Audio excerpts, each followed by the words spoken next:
Always start off with a strong foundation or a strong broth, because that ensures the best possible chance for you to get that quality taste out of your pho. Secondly, it is all in the seasoning. At home, what that looks like is if you can season your pho correctly, it's going to taste great. And friends and family are going to want to come over every time you cook it. Alo chị hả? Em mới nấu nồi phở xong, chị có muốn tối nay qua ăn thử không chị? The flip side is if you cook a crap pho, Ủa chị bận rồi hả? Ok.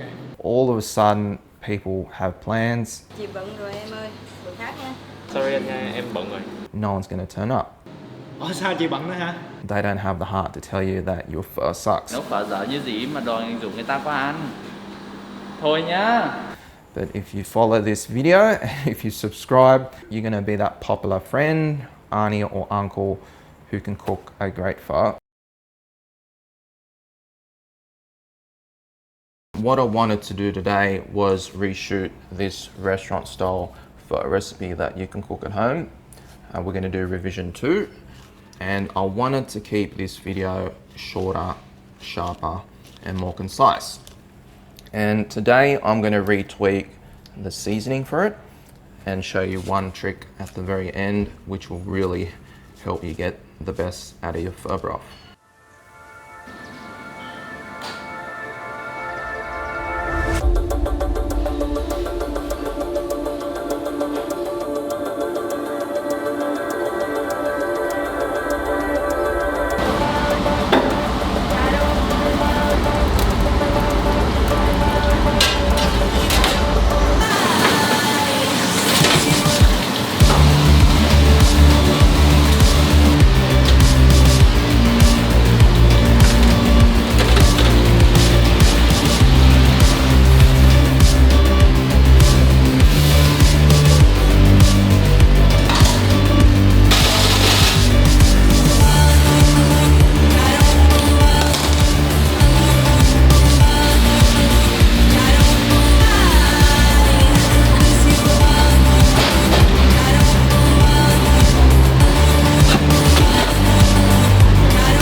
Hey guys, my name is Leighton. I'm a chef, although sometimes I don't feel like it because I do things so fast that I'm never in this kitchen. And that is what happens when you develop a system to do even the longest jobs quicker.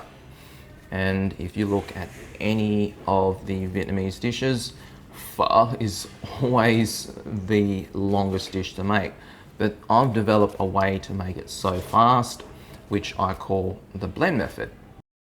Before we get into what the blend method is, I just want to point out it's taken an entire year to get to this point. This has turned up in the mail a few weeks back.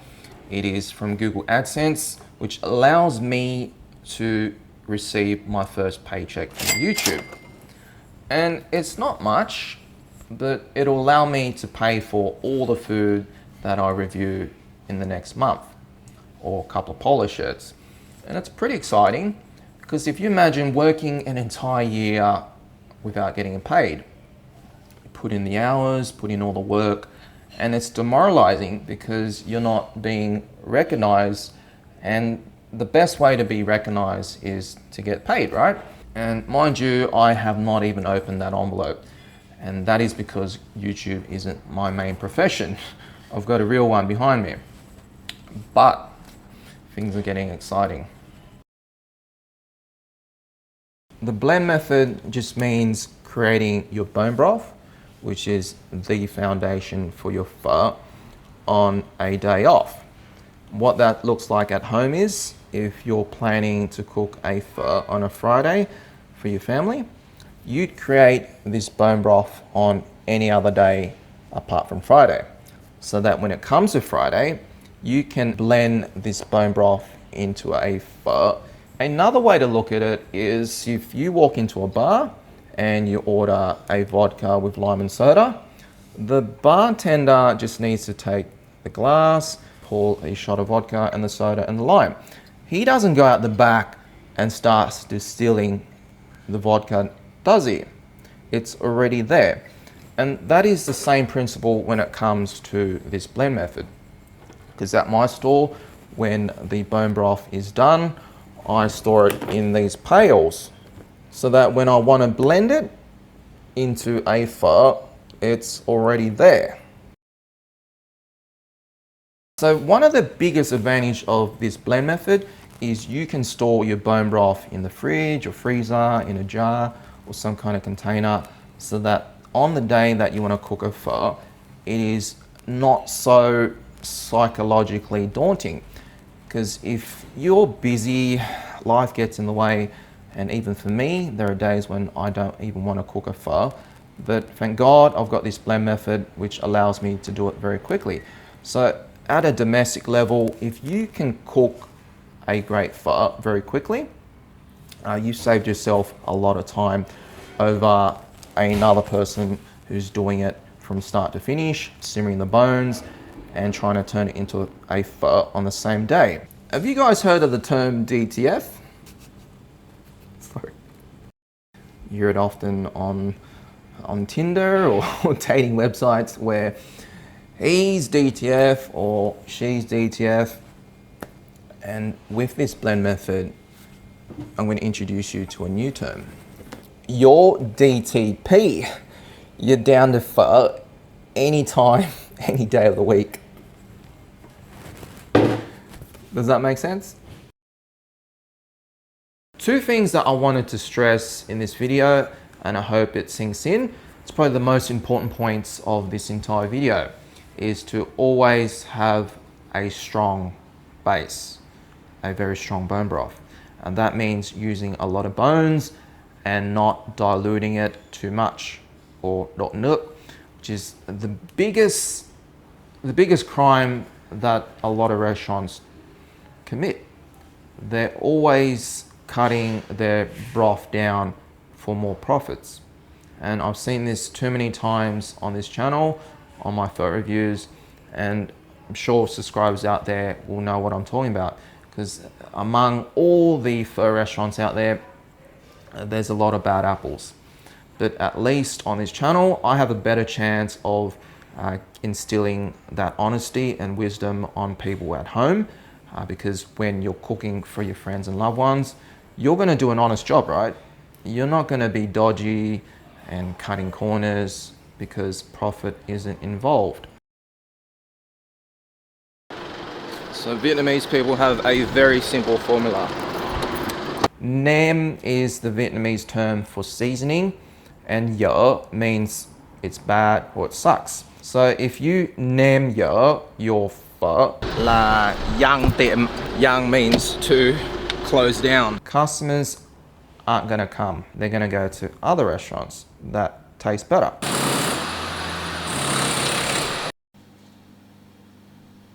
I'm going to run through the workflow again. Revision 2.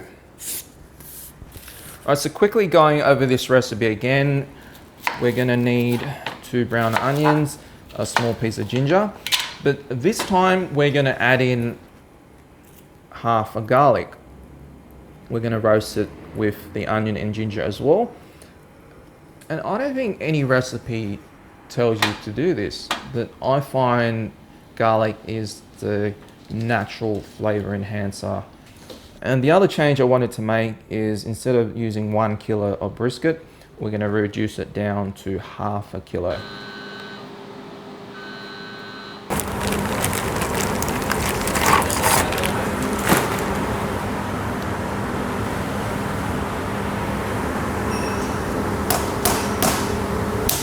Going through the spices again, I don't think I need to change anything. I've got 15 grams of cinnamon, cardamom 20 grams, star anise 15 grams, and clove about 3 grams. And you see most of them are proportional to each other. The cardamom has a little bit more because I find I like the taste of cardamom shining through that broth. One thing I have not mentioned up until this point is what is the style of this pho? Most people, when they think of a pho or they've had a pho, it's usually the southern interpretation where it is heavy on spices and it is sweet.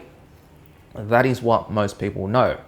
They're not familiar with how the northern people or người Bắc create their pho, which is, generally speaking, it contains less spices and it is not as sweet. So someone who's always had a southern pho, if you suddenly had a northern version, you'd find it tastes very strange. My previous partner was from Hanoi. We dated for a few years, and the way that she cooked, it really influenced the way that I interpret a pho, because she cooked a really good pho bak, and I really liked it. At first, I found it a bit strange, but when you get used to the taste, when I looked back at the southern version, all of a sudden I found it was too ngọt. I didn't like it. And this is where the influence for this recipe comes. It is a cross between a pho bak and a pho nam. The star of the show in this recipe shouldn't be the spices or the sweetness from the sugar. It should be the bone broth that we've worked so hard to create. So think of it like an Ed Sheeran concert. If you pay your hard-earned dollars to go to see his show, you want to hear his voice.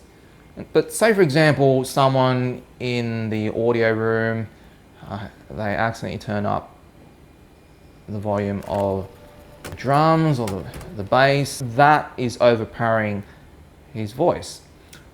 That's not how it should be when it comes to a pho either. I think the star of the show, the Ed Sheeran here, should be the taste of that bone broth.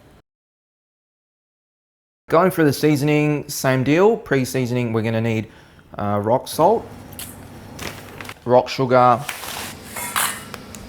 and the all-important hat neb. And you've got no idea how many packets I've sent out over the last few months. My Australia Post business page, it has gone on to a second page because I've been sending it out to so many people in the States. It's a very odd way to learn US geography. One of the biggest mistakes I made last video was that rock sugar at 75 grams made the broth too sweet. So today I'm going to reduce it, but we can always bring it back up in post.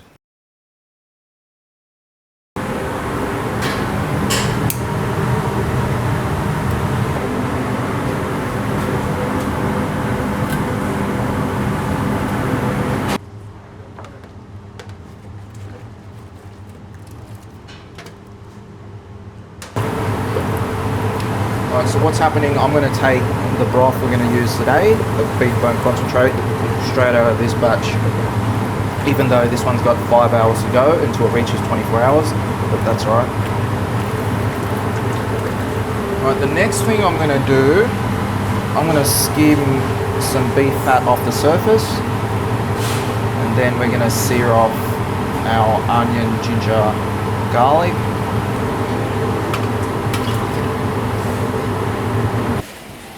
Now,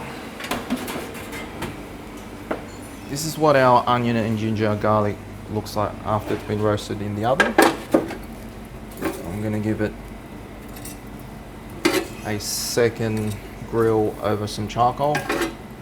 And you don't have to do it this way, you can go straight from the oven at the very least.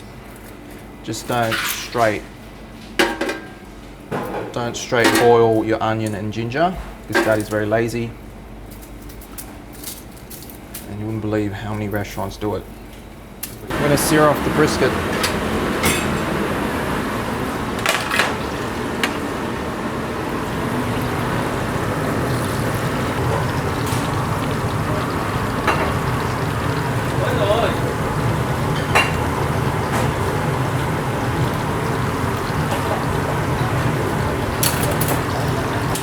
Alright, we're going to add in these spices.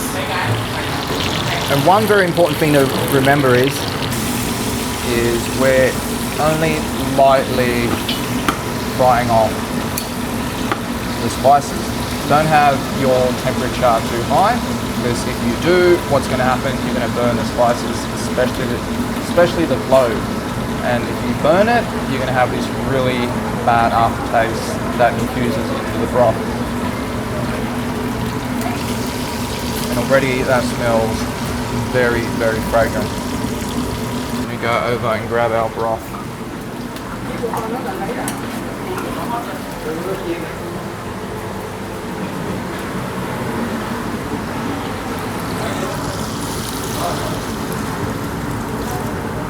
The pre-seasoning has gone into our pho broth. First impression, it's very deep. It is not as sweet as last time, but there's room for adjustments right at the end. So this is tasting really good. It's on its way.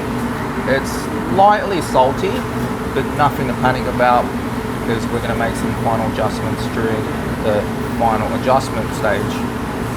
So I'm going to set this for 3 hours, and always remember to gently simmer it. If you start off with 2.5 litres of broth, you better end up with 2.5 litres, because at the moment we're just infusing everything in here. So do not put the temperature too high where it starts to evaporate.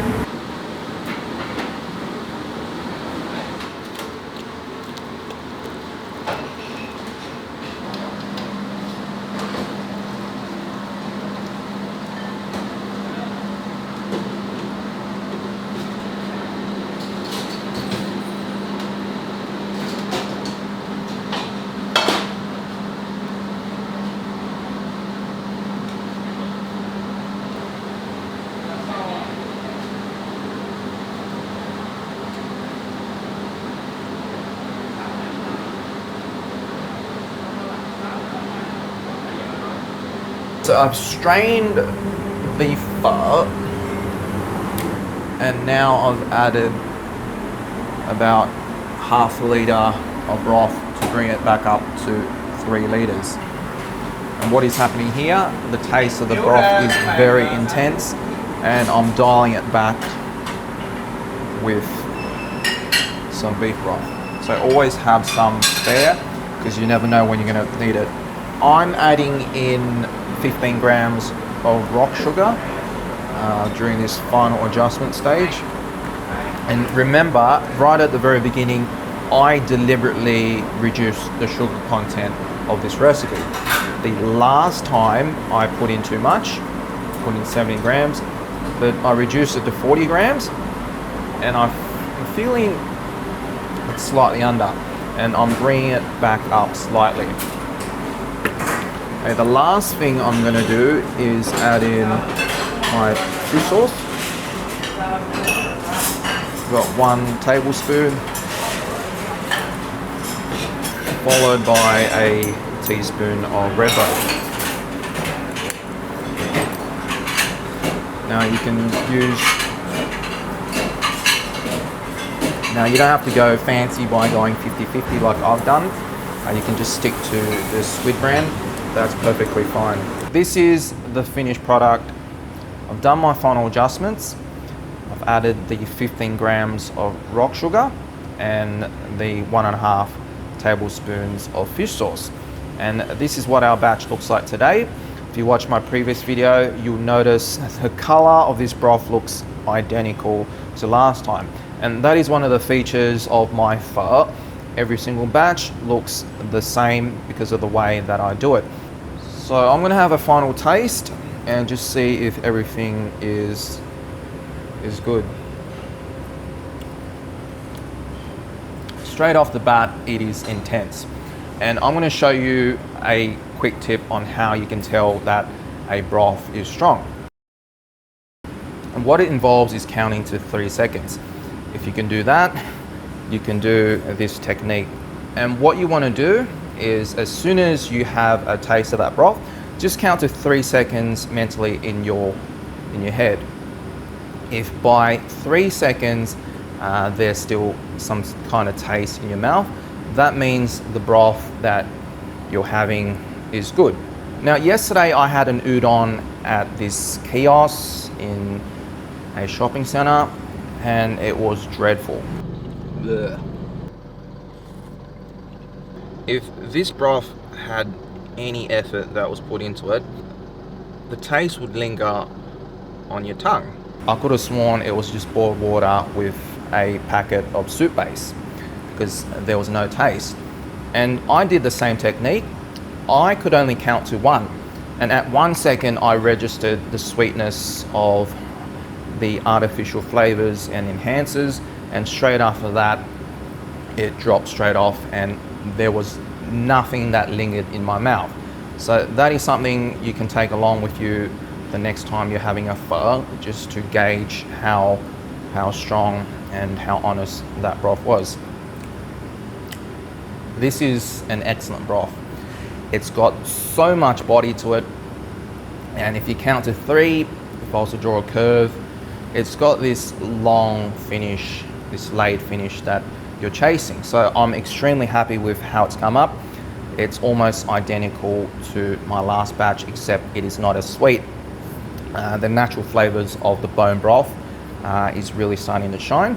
Although I still need to add in half a litre of water to tone it back down. It's still too intense. Now, whenever you're doing your final adjustments to your broth, a couple of quick tips which might help you is to always keep in mind that if you taste this broth alone, just with a spoon, you might feel it is very salty or very deep and rich, but don't panic, because you need to factor in when you're assembling that bowl of pho, you're putting in the noodles, the meat, the Thai basil and sprouts, which all absorb flavor, watering it down essentially. So if it was me, I over seasoned by about 20%, so that when you factor in assembling your bowl, it brings it back down to the correct taste. Because there's nothing worse than under seasoning it, and by the time you add in those ingredients to your bowl and you serve it to yourself or your friends and family, it's gonna register as being too la. This is called adding a curve to your broth profile. And what this looks like is, the other day I was doing a cider review with Noah, and it was a non-alcoholic one. Give us a review.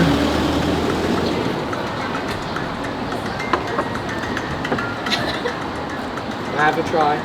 It tastes like apple juice. Permanent. What should I get? What should I get? What should I get? Permanent brew. Okay, permanent. It's just slightly sweet. It's too sweet. It was like apple juice. That was very sweet. And if you drew a line, it's very predictable. It just goes straight up. Now, if you had an alcoholic cider, it would taper off at the end. This is where the alcohol taste kicks in. And back to this, I'm gonna add in half a litre of pork bone concentrate.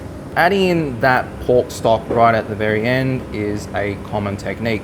And what that does is, instead of having a very predictable taste of beef that's flat, it adds this curve to the end of your taste. Look, there's no hard and fast rule whether beef pho needs to contain 100% beef, but up until this point, I've shown you that a pure recipe looks like this. But you can always add in something right at the very end, just to correct and smooth out, the roughness that the broth might still have. So that is one way to do it. The other way is to add in a bit of chicken broth or oxtail broth, or sometimes when I'm cooking some beef ribs over there. I keep that concentrate so that I can add it in the or to the end of my pho making process to give it just this unique edge to it. So I hope that makes sense, and I think we're ready to serve this. Mới xong, ngon lắm á. Để tiếp thử. Mấy đứa thử tí nữa.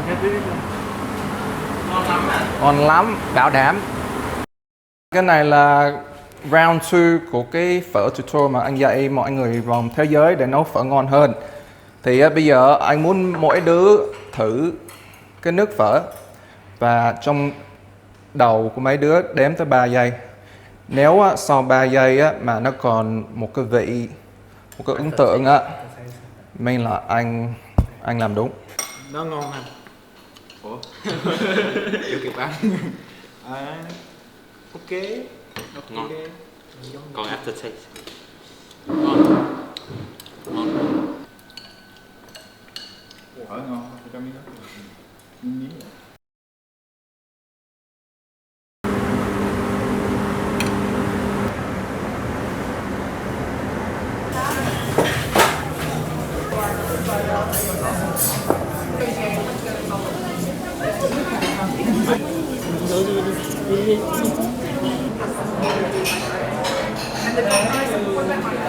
Fine, I'll do a YouTube video I know where you're doing a YouTube video today. today. What if I don't? Me destroy your whole restaurant. What? Take a look at this. What is that? It's my recipe, my pho recipe, and I'm shooting the outro right now. And I might as well do it here with Noah. I'm really happy with Are you how drinking this it has now? come out. Oh, you're gonna eat this. You gotta eat it? And not only how it looks, but how it tastes as well. And would you believe I shot that entire video yesterday, straight off the top of my Wait, head, you did it! unscripted, and I was wearing pink shorts. How many people can pull that off? Huh? How many people can pull that off? For what off? Pull a video like I did yesterday. What video? You'll have to watch it. What did you do? Just do a video today. I'll try. And I will pull all your cat's tail. Let me set up this shot. Hello. Oh, just that one.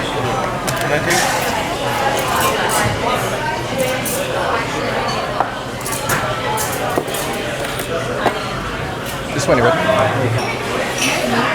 Alright guys, I've got to wrap this up quickly. Things are getting pretty crazy here at the front counter of Cafe I.